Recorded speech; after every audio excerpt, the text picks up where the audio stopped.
মই যোৱাকালি ফেচবুকত এই বিষয়ে বিতংকৈ লিখিছোঁ বা ৰাইজক জনাইছোঁ।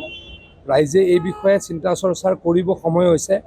ধাৰাবাহিকভাৱে অসমীয়া মানুহৰ ওপৰত এটা বিশেষ সম্প্ৰদায়ৰ ব্যক্তিসকলে আক্ৰমণ কৰিছে বা অসমীয়াক বা খিলঞ্জীয়াক আক্ৰমণৰ লক্ষ্য কৰি লৈছে, ভাৰতীয়ক আক্ৰমণৰ লক্ষ্য কৰি লৈছে।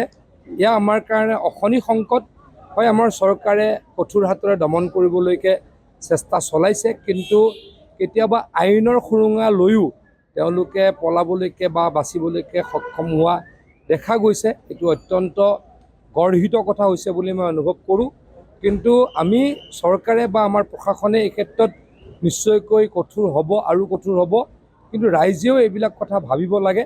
তাৰ কাৰণে সকলোকে মই আহ্বান জনাইছোঁ। ডেফিনেটলি নিৰ্বাচনৰ পাছত বেছি হৈছে।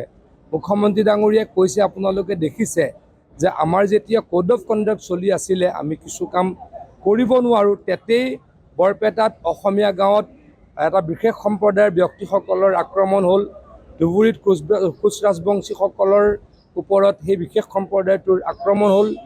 আমাৰ মাজবাটত এজনী আমাৰ গোৰ্খা সম্প্ৰদায়ৰ ছোৱালীক ধৰ্ষণ কৰিলে। একেই কথা হ'ল ঢেকীয়াজুলিত এগৰাকী বাগানৰ ছোৱালীক ধৰ্ষণ কৰিলে। লখিমপুৰৰ খেলমাটিত থানা আক্ৰমণ কৰিলে। ধাৰাবাহিকভাৱে এই ঘটনা ঘটি থকাটো আমাৰ কাৰণে বেয়া লক্ষণ।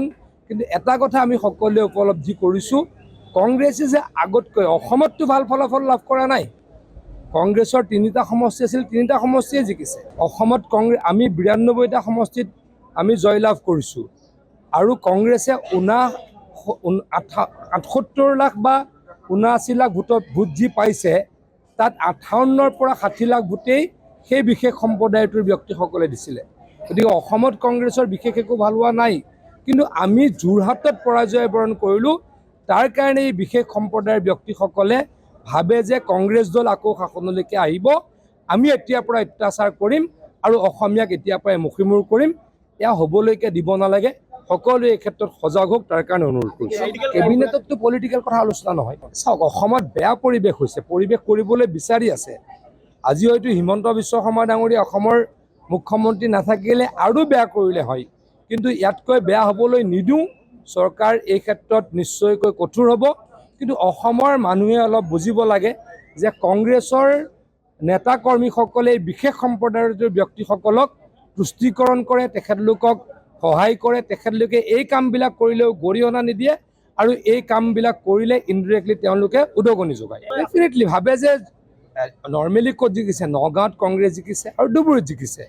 এই বিশেষ সম্প্ৰদায়টোৰ যিহেতু তাতে সংখ্যা বহুল, তাতে জিকিবলৈ সক্ষম হৈছে।